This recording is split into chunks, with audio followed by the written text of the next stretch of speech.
The red sun of Kepler 442c cast long shadows across the ancient ruins as the archaeological team made their way through the twisted metal corridors. Dr. Elena Martinez wiped sweat from her forehead and checked her scanner readings for the third time. The numbers remained the same, impossible as they seemed. "The energy signatures are getting stronger," she called out to her team. Behind her, 3 alien researchers moved carefully through the debris. The Alvari scholar, Professor Keth, used his forearms to carefully document each artifact they passed. His large eyes reflected the strange blue glow coming from deeper in the ruins. "This civilization was far more advanced than we first thought," Keth said in his careful, measured voice. "The metal composition alone suggests technology we have never seen before." Captain James Torres of the human expedition ship walked beside Elena. He had insisted on joining the ground team, much to the surprise of the alien researchers.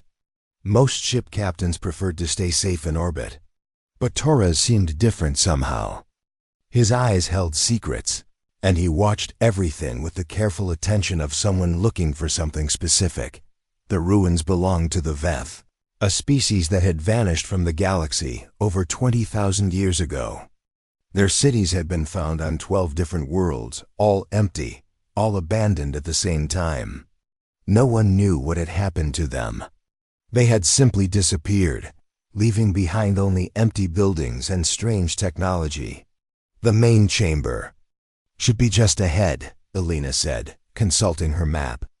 The expedition had been searching for weeks, following energy readings deep into the planet's largest ruined city. Today, they had finally found the source. They emerged into a vast circular room with walls made of some kind of crystal that seemed to pulse with its own light. In the center stood a tall structure, like a tower reaching up toward the ceiling. It was covered in symbols that hurt to look at directly, as if they moved when no one was watching.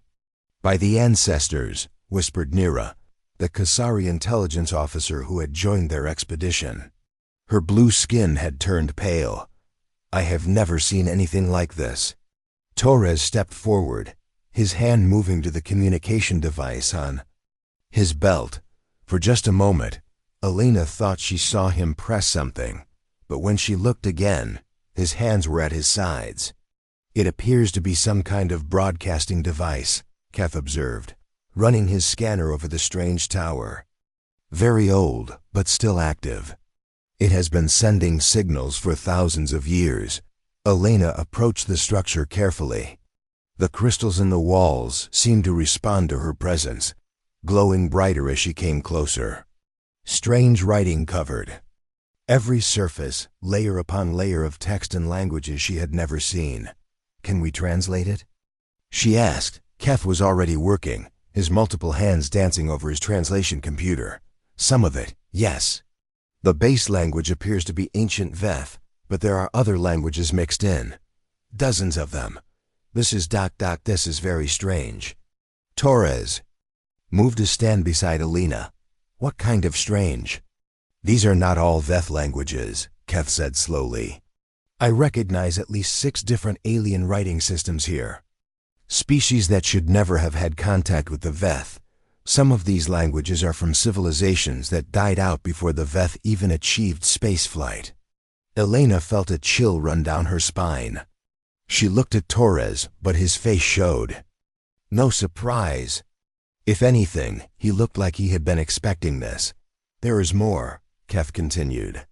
"The message appears to be some kind of warning. The same warning, written over and over in different languages. It says ... double quotes." He paused, checking his readings again. "It says, do not go to the 3rd planet of the yellow star. Earth guards something far worse than death." The chamber fell silent, except for the low humming of the crystal walls. Elena stared at the alien scholar, her mind struggling to process what she had just heard. "Earth?" she said. "Our Earth?" "That cannot be correct," Nira said, stepping forward. "Earth is just a simple world. Humans only achieved spaceflight a few hundred years ago. How could ancient civilizations have known about it?" But Keth was nodding slowly. The coordinates are clear. The yellow star, the third planet, the single large moon. They are describing your solar system exactly. Alina turned to look at Torres. The captain was studying the walls with intense focus, as if he could read the alien writing himself. "Captain," she said, "do you have any idea what this means?" Torres was quiet for a long moment. When he finally spoke, his voice was careful. "I think we need to document everything we can and report back to our respective governments.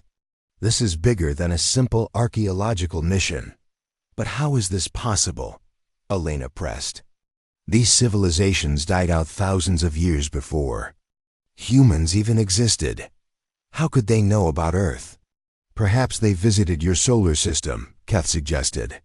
"Ancient space travel was not impossible. Then where are they now?" Nira asked. "If they were advanced enough for interstellar travel, what happened to them?"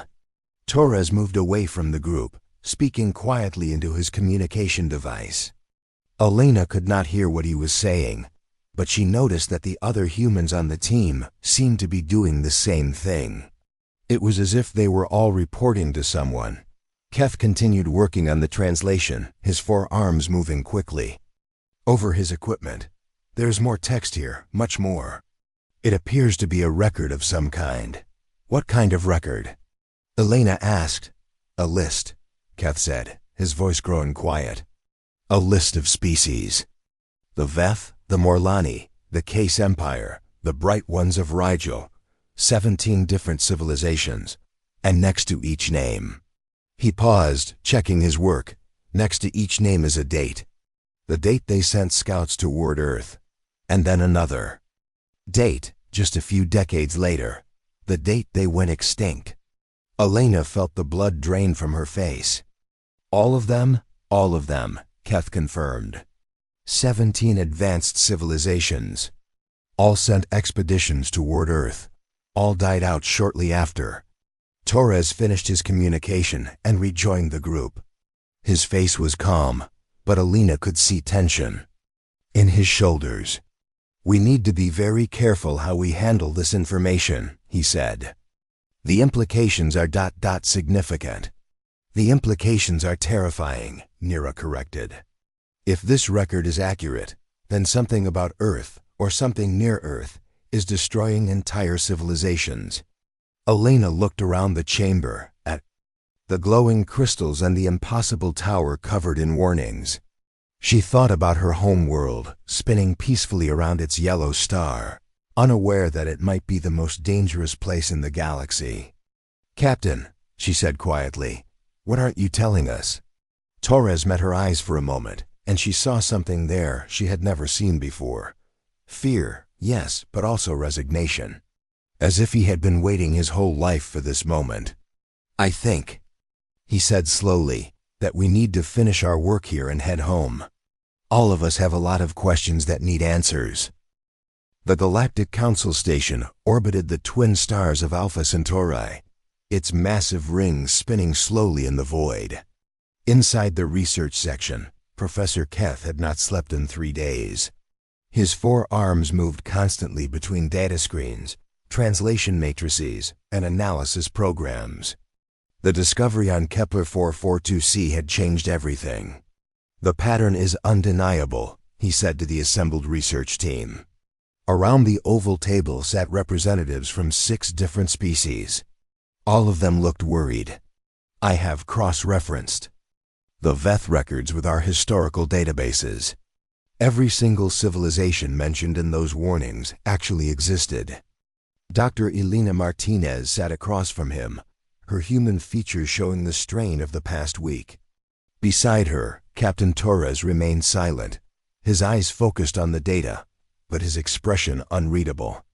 "Show them the timeline," Elena said. Keth activated the holographic display in the center of the table. A 3-dimensional map of the galaxy appeared, dotted with colored lights. Each red light represents one of the 17 civilizations from the Veth records.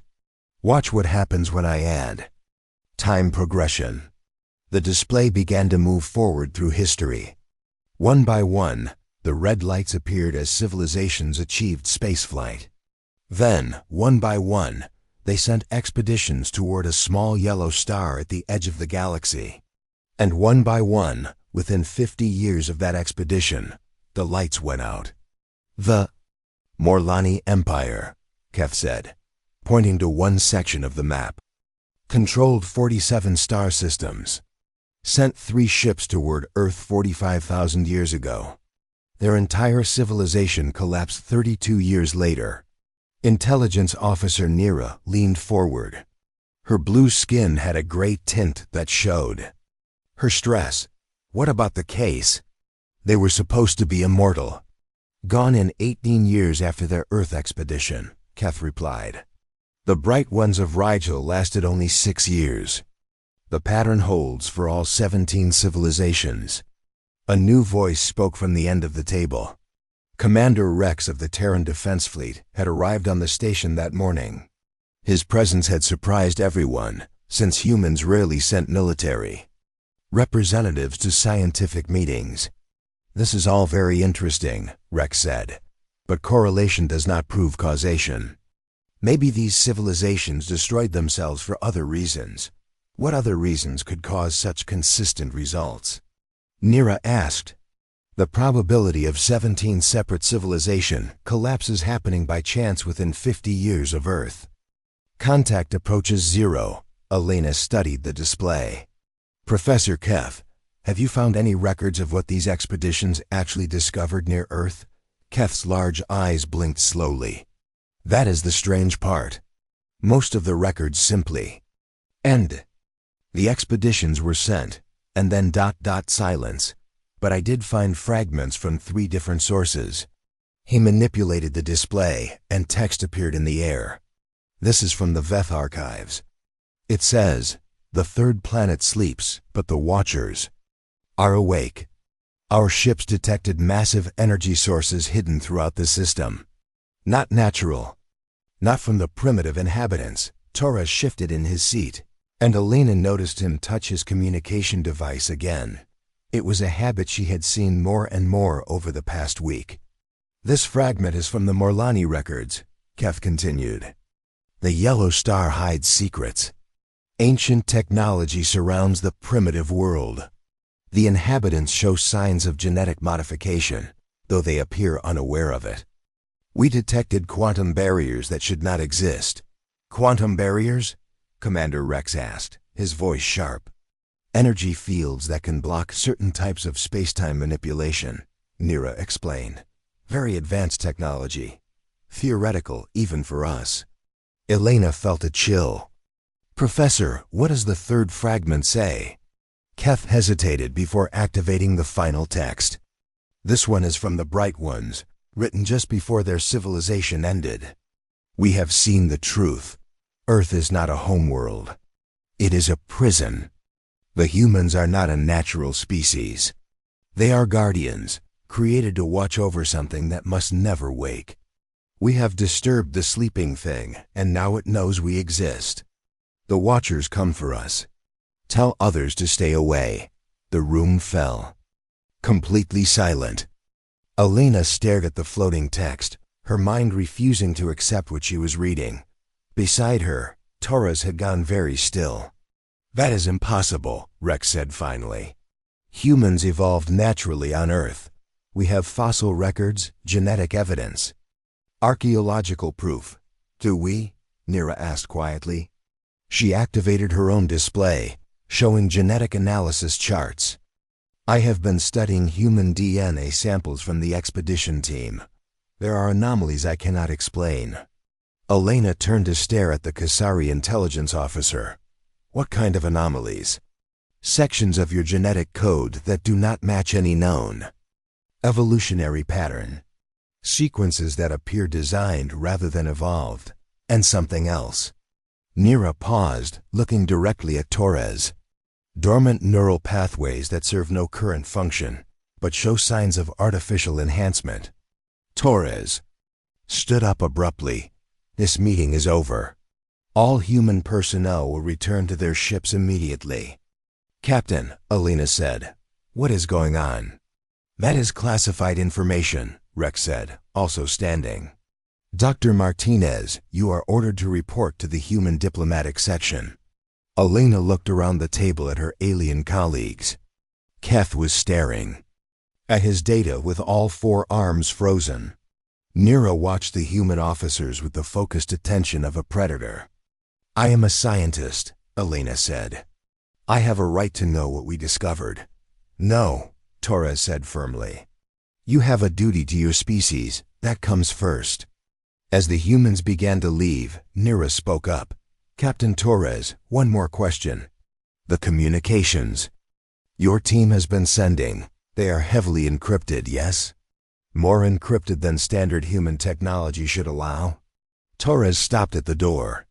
For a moment, his careful mask slipped, and Alina saw something that made her stomach drop. Fear, but not surprise. He had been expecting this question. "Standard security protocols," he said. "The encryption uses quantum entanglement principles," Nira continued. "Technology that no known species has mastered for communication." "Where did humans learn to build such devices?" Torres did not answer. He simply gestured for Elena to follow him out of the room. As they walked through the station corridors, Elena grabbed Torres by the arm. "Tell me what is happening. Those warnings. The genetic anomalies, the technology. What are we really?" Torres looked around to make sure they were alone, then leaned close to her. "Dr. Martinez, there are things about human history that only a few people know. Things that have been kept secret for good reasons." "What things?" "The kind of things that keep the galaxy safe," he said. "The kind of secrets that prevent civilizations from making the same mistake 17 other species have made." Elena felt reality shifting around her like sand. Everything she thought she knew about her own species was crumbling. "Are we really guardians?" she whispered. Torres was quiet for a long moment. Then he nodded slowly. "Of what?" He looked at her with eyes that held the weight of millennia. Something that should have stayed dead. Intelligence Officer Nira stood on the bridge of the Kasari stealth ship Silent Wind as it drifted through the darkness between stars. They had been traveling for 2 weeks, using the most advanced cloaking technology the Galactic Council possessed.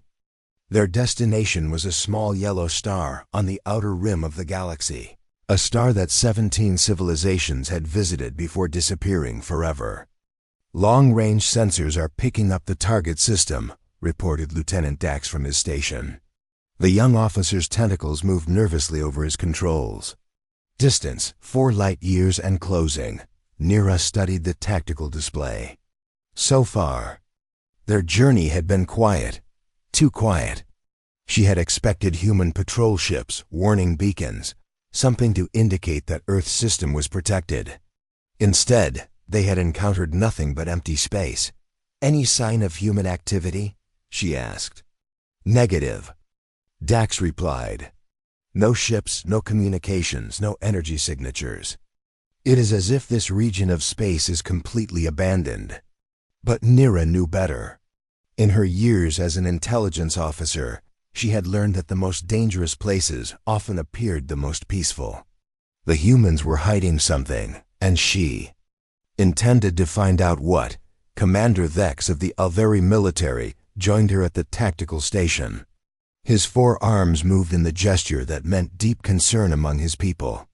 "I do not like this, Nira. We should have encountered something by now. Border patrols, warning signals, automated defenses. Every spacefaring species protects their homeworld." "Perhaps humans are different," suggested Dr. Vale, the expedition scientist. She was Terran herself, though, from a colony world far from Earth. Her pale skin and large eyes marked her as someone who had grown up under artificial light. "Maybe they trust in galactic law to protect them." Nira shook her head. "No species that has achieved faster than light travel is that naive. Especially not humans. They may seem peaceful, but their military technology is surprisingly advanced for such a young civilization." The ship's artificial intelligence spoke in its calm, emotionless voice. Approaching the heliopause of target system. Recommend reducing speed and activating maximum stealth protocols. Do it, Nira ordered Dot as the silent wind entered Earth's solar system. The first thing they noticed was how normal it looked. A single yellow star, 9 planets orbiting in predictable patterns, asteroid belts, comets. Nothing that suggested. The system held secrets capable of destroying civilizations. Beginning detailed scans, Dr. Vale reported. The third planet shows clear signs of industrial civilization. Population approximately 8 billion. Technology level appears consistent with known human capabilities. Nira frowned. Appears consistent? The energy readings are strange, Vale admitted. The power consumption is much lower than expected for a planet of that size and population. Either humans are incredibly efficient, or they are hiding their true energy usage. Lieutenant Dax suddenly straightened at his station. Commander, I am detecting gravitational anomalies throughout the system. What kind of anomalies? Dex asked. Massive objects that do not appear on visual scans. Something behind the gas. Giant Jupiter is creating gravitational distortions equivalent to a small moon, but there is nothing there. Nira felt the familiar chill that came with discovering something truly dangerous. Show me. The main display changed to show Jupiter and its surrounding space. The gas giant looked perfectly normal, with its swirling clouds and collection of moons. But the gravitational sensors told a different story. Something huge was hidden in Jupiter's shadow, something that bent space-time around it. Artificial? Nira asked. Definitely, Vale confirmed. No natural object could create those specific distortion patterns. Whatever is back there, it was built by humans? Vale studied her readings carefully. The technology is far beyond anything humans should possess. The energy signature suggests this structure has been there for thousands of years, maybe longer. Commander. Vex moved all 4 of his arms in the gesture of extreme alarm. The humans told us they achieved spaceflight only 300 years ago. Either they lied, Nira said, or someone else built it. Dr. Vale continued her scans, her voice growing more concerned with each report. I am detecting similar hidden structures throughout the system. Behind Mars, in the asteroid belt, even in orbit around Earth itself. This entire solar system is filled with invisible technology. Suddenly, Lieutenant Dax shouted a warning. Multiple contacts approaching. Fast movers coming from all directions. Nira spun to face the tactical display. Red symbols were appearing around their ship, moving at impossible speeds. Whatever was approaching them had appeared from nowhere, as if they had been hiding in empty space. Analysis, she demanded. Unknown. Vessel types, Dax reported, his voice tight with fear. Technology does not match any known species. They are moving faster than our best ships, and I am reading energy signatures that should not be possible. The mysterious ship surrounded. The silent wind in perfect formation. They made no aggressive moves, but their message was clear. The stealth ship had been detected, tracked, and captured without ever knowing it was being watched. Are they human ships? Vex asked. Dr. Vale shook her head. The energy patterns are completely different from human technology. These ships are old, Commander, very old. The hull materials suggest construction techniques that predate our current galactic civilization. Nira stared at the display, her mind racing. Ancient ships, hidden technology, a solar system that looked innocent but clearly was not. The pieces of the puzzle were starting to come together, and she did not like the picture they formed. Incoming. Transmission, Dax announced. Put it through. The voice that filled the bridge was not human. It spoke in a language that hurt to hear, words that seemed to bypass the ears and speak directly to the mind. But somehow they all understood it perfectly. Unknown vessels. You have entered restricted space. Turn back now, or face the consequences. Nira activated the communication system. This is Intelligence Officer Nira of the Galactic Council. We are conducting a legitimate investigation under Council authority. Council authority means nothing here, the voice replied. This system is under ancient protection. Leave now. While you still can. Ancient protection? Nira asked. Who are you? What are you protecting? There was a long pause before the voice spoke again. When it did, there was something like sadness in its tone. We are the Watchers. We have guarded this place since before your species learned to make fire. We protect the galaxy from what lies sleeping here. Your investigation threatens everything. Dr. Vale looked up from her station, her face pale. Commander, I am detecting massive energy buildups throughout the system. Whatever these Watchers are, they are powering up weapons that could destroy planets. Nira made a decision that would haunt her for the rest of her life. Send a message drone to Council space. Full data burst. Everything we have discovered. That will take 30 seconds to prepare, Dax reported. Do it. The ancient voice spoke again, and this time there was no sadness, only warning. You do not understand what you are doing. The sleeping one stirs. Your presence here has been detected. The barriers weaken. As the message drone launched toward Council space, carrying news of humanity's impossible secrets, the space around Earth's solar system began to change. Reality itself seemed to twist, and in the distance, something vast and terrible began to wake up.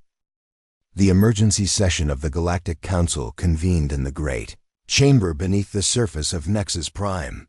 Representatives from 47 species filled the circular hall, their voices creating a chaos of angry demands and fearful questions. At the center of it all stood Ambassador Lisa Chun of the Human Colonial Union, her small figure dwarfed by the alien delegates surrounding her. Silence, roared Speaker Vorth, the massive Goliathan who served as council leader. His voice echoed through the chamber like thunder. Ambassador Chun will speak, the council will listen. Lisa looked around the chamber at faces that ranged from curious to hostile. Many species were demanding that humanity be expelled from the council. Others wanted Earth quarantined immediately. A few of the more aggressive species were openly calling for military action. Honored delegates, Lisa began, her voice clear despite the tension in the room. What I am about to tell you will change everything you thought you knew about this galaxy. Professor Keth stood up from his position in the research section. His 4 arms moved in agitation as he spoke. Ambassador, our investigation team has provided extensive evidence. Hidden technology throughout your solar system, ancient ships that predate known civilization, gravitational anomalies that suggest massive artificial structures. The Council demands explanations. Lisa nodded slowly. You will have them. But first, you must understand that what humanity has hidden from you, we have hidden to protect you. Intelligence Officer Nira activated the holographic display, showing the data from their mission to Earth. Our sensors detected energy signatures unlike anything in our databases. Technology that appears to be older than galactic civilization itself and something else. She paused, her blue skin darkening with fear. Something that our ship's AI described as reality distortion on a planetary scale. Murmurs of concern rippled through the chamber. Commander Rex of the Terran Defense Fleet stood beside Lisa, his hand resting on a device that looked like a simple communication pad, but clearly was not. Tell them, Rex said quietly. The containment systems are already destabilizing. They need to know what they are facing. Lisa took a deep breath and began to speak words that would shatter the foundation of galactic understanding. 50,000 years ago, this galaxy was dying. An entity of unimaginable power was consuming entire star systems, turning living worlds into empty space. It fed on life itself, growing stronger with each civilization it destroyed. The species of that time called it many names, but the most common translation is the silence. The chamber fell quiet. Even the background hum of the station system seemed to fade. The silence was not a creature in any sense you might understand, Lisa continued. It was something that existed between dimensions, able to reach into our reality and drain the life force from entire planets. When it fed, it left behind dead space where nothing could ever live again. Representative Qual of the Zerian Collective raised his crystalline form. This is fantasy. No such entity could exist. Commander Rex activated his device and the chambers. Displays changed to show star charts from 50,000 years ago. These are the original positions of inhabitable worlds in our local galactic region. Now observe what happened during the period of the silence. The display showed hundreds of star systems filled with life-bearing worlds. Then, system by system, they began to go dark. Not destroyed, not abandoned, but drained of all possibility. Of life. 300 billion sentient beings died, Lisa said. Entire species, gone forever. The silence consumed them all, and with each feeding, it grew stronger and hungrier. Dr. Vale, who had returned with the investigation team, stood up from her position. How was it stopped? By an alliance of the survivors, Lisa replied. 12 species working together, pooling all their knowledge and technology. They could not destroy the silence, but they found a way to trap it. The display changed again, showing Earth's solar system as it existed 50,000 years ago. But this Earth was different. Massive artificial structures surrounded it, technology that dwarfed anything the current galaxy had ever built. They chose a remote system with a stable star, Lisa explained. They built a prison that spanned the entire solar system, using quantum barriers and reality anchors to trap the silence in a state between sleep and death. But such a prison required constant maintenance. Commander Vex of the Althuri stood, his 4 arms expressing deep concern. The watchers that our team encountered? Automated systems left by the builders, Rex confirmed. But automation was not enough. The prison required living guardians, beings who could maintain the barriers and ensure the silence never woke up. Lisa's voice grew soft. The 12 species were dying. The war with the silence had cost them everything. They had perhaps a few centuries left before their civilizations collapsed completely, so they made a desperate choice. Professor Keth leaned forward. They created humanity. They combined the best genetic material from all 12 species, Lisa said. They designed us to be immune to the silence's influence, to be invisible to its senses. They gave us the ability to maintain the prison systems without triggering the silence's awakening. And they placed us on Earth to watch over the sleeping horror. The chamber erupted in chaos. Delegates shouted questions, accusations, demands for proof. Speaker Vorth's voice boomed over the noise. What proof do you offer for this incredible claim? Rex activated another function on his device. Suddenly, every human in the chamber began to glow with a soft blue light. Their eyes changed, becoming brighter, more focused. When Lisa spoke again, her voice carried harmonics that touched something deep in the minds of every listener. This is our proof, she said, and the words seemed to come from everywhere at once. We are not fully human as you understand the term. We are living tools, created for a single purpose. The genetic modifications that Intelligence Officer Nira detected are not random mutations. They are deliberate alterations designed to make us perfect guardians. The blue light faded and the humans returned to normal. But the memory of that moment, of seeing humanity reveal its true nature, would haunt every delegate present. The 17 civilizations that went extinct, Nira said slowly. They found Earth, they disturbed the prison. Each time a species discovered our system and investigated too closely, they weakened the barriers, Lisa confirmed. The silence would sense the disturbance and reach out, trying to escape. It would latch onto the investigating species, following them back to their homeworlds. Within decades, those civilizations would be consumed. Representative Qual's crystalline form flickered with agitation. And now we have done the same thing, Lisa nodded grimly. Your investigation team's presence in our system has caused the first major destabilization in 20,000 years. The silence stirs. It knows you exist now. Commander Rex checked his device and his face went pale. The deep space monitoring stations are reporting quantum fluctuations throughout the outer rim. The containment grid is failing. Speaker Vorth rose to his full, intimidating height. What can be done? Lisa looked around the chamber at the faces of species that had lived in ignorance of the threat that hung over them all. There is a way to repair the barriers and put the silence back to sleep. But it requires a sacrifice that will change humanity forever. What sacrifice? Nira asked. We must activate our full Guardian protocols, Lisa said. Every human alive must accept the complete genetic transformation.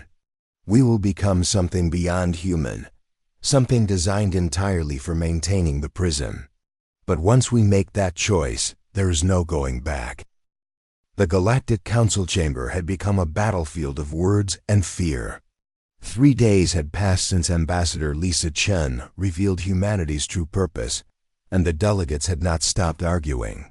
Some species demanded immediate evacuation from the galaxy. Others insisted on studying the silence despite the obvious dangers. A few aggressive factions had even suggested destroying Earth entirely to end the threat. Lisa stood at the center of it all, watching species that had lived in peace for millennia turn on each other in terror. Behind her, Commander Rex monitored reports from the deep space stations. The news grew worse by the hour. The quantum distortions are spreading, Rex said quietly to Lisa. We have maybe 6 days before complete containment failure. Speaker Vorth raised his massive arms for silence. The Council must reach a decision. Representative Qual, present your faction's proposal. The crystalline being flickered with urgent light patterns. The Zarian Collective believes evacuation is the only logical choice. We should abandon this galaxy entirely and seek refuge in the Magellanic Clouds. Impossible, rumbled Commander Thex of the Althary. 47 civilizations cannot simply pack up and leave. The logistics alone would take centuries. Professor Kef stood with his datapad clutched in all 4 arms. The research faction proposes a different approach. If we can study the silence, perhaps we can find a way to destroy it permanently. Lisa shook her head. The original 12 species tried that for 3,000 years. The silence cannot be destroyed by any known method. It exists partially, outside our reality. Intelligence Officer Nira had remained silent through most of the debates. Now she stood, her blue skin pale with exhaustion. There is another option that no one wants to discuss. The humans could simply refuse to activate their Guardian protocols. Let the silence wake up. End everything quickly instead of prolonging the suffering. The chamber fell silent at the suggestion. Even the most frightened delegates seemed shocked by the idea of voluntary extinction. No, Lisa said firmly. That is not an option. Too many species sacrificed everything to build this prison. We will not dishonor their memory.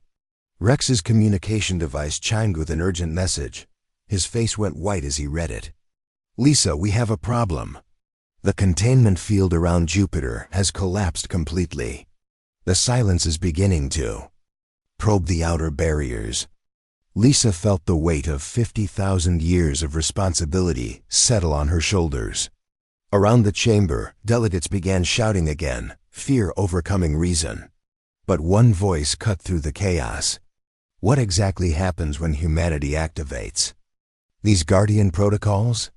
The question came from Dr. Vale, the human scientist who had been part of the investigation team. Lisa had been dreading this moment. We become something else, Lisa said. The genetic modifications that currently lie dormant in our DNA will activate completely. Our neural pathways will reshape themselves to interface directly with the prison systems. Our bodies will change to survive in environments that would kill normal humans. But we remain conscious? Vale asked. We keep our memories, our personalities? Lisa hesitated. The original designers built in safeguards to preserve human consciousness, but we will be fundamentally different. We will think differently, feel differently. In many ways, we will stop being human and become living components of the prison system. Vale looked around the chamber at the alien faces watching her. And this transformation is permanent? Yes, Rex confirmed. Once activated, the Guardian protocols cannot be reversed. Every human alive will be changed forever. Dr. Elena Martinez, who had been silent since arriving from the archaeological site, suddenly stood up. How many humans know about this?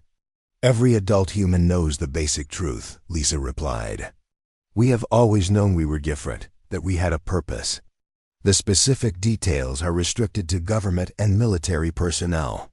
Elena's voice was bitter. So my entire life, everything I thought I knew about my own species has been a lie.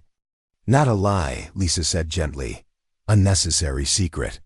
Would you have lived differently if you had known the truth? Before Elena could answer, the chamber's emergency systems activated. Red lights flashed as Speaker Vorth received an urgent communication. Deep space monitoring stations report massive reality distortions throughout the outer rim, Vorth announced. Several uninhabited systems are showing signs of dimensional collapse.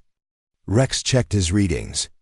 The silence is testing the remaining barriers. We have hours, not days. The chamber descended into panic. Delegates began shouting orders to their home fleets, demanding evacuation ships, preparation for war, anything that might save their species. In the middle of the chaos, Lisa made a decision that would echo through history. She activated a device that Rex had given her, sending a signal that reached every human in the galaxy simultaneously. Across thousands of worlds, millions of humans stopped what they were doing and listened to her words. My fellow humans, Lisa said, her voice carrying across space through quantum communication systems older than recorded history. The time has come for us to fulfill our purpose. The prison weakens. The galaxy stands in danger. We must choose. On Earth, a farmer named Tom stopped working in his fields and looked up at the sky. He had always known this day might come. His parents had told him the stories, passed down through generations of guardians. On Colony 12, Dr. Marcus Phillips paused in his research and felt the genetic modifications in his DNA beginning to respond to Lisa's signal. The choice was his to make, but he already knew what he would choose. In the deep space mining stations, human workers felt the call in their blood. They were the children of guardians, and their time had come. The choice is yours, Lisa continued. No one will be forced to transform. But know that if we do nothing, everything dies. Every species, every world, every possibility for life in this galaxy will be consumed. Across the galaxy, humans began to make their choice. One by one, they activated the dormant codes in their DNA. The transformation began slowly, with a soft blue glow around their bodies. Their eyes became brighter, more focused. Their minds expanded to encompass concepts that normal humans could not understand. In the council chamber, Lisa felt the change beginning in herself. We choose to guard, she said, and her voice now carried harmonics that touched the quantum fabric of space itself. We choose to sacrifice our humanity to preserve the galaxy. The transformation spread like wildfire. Within hours, every human who chose to participate had become something more and less than human. They could feel the prison systems as extensions of their own bodies. They could sense the silence stirring in its cage, and they began the work of rebuilding the barriers. Elena Martinez watched Lisa complete her transformation, becoming a being of living light and purpose. Will you remember us? Elena asked. Will you remember what it was like to be human? Lisa turned to look at her, And for a moment, her enhanced eyes showed a trace of the woman she had been. "We will remember everything," she said. "That is, our burden and our gift. We remember what we fight to protect." The barriers around the silence began to strengthen. Reality stabilized. The quantum distortions faded. Across the galaxy, species that had been preparing for extinction slowly realized they would live to see another day. Humanity had kept its ancient promise. The Guardians watched, as they always had, as they always would, standing eternal vigil over something that must never be allowed to wake.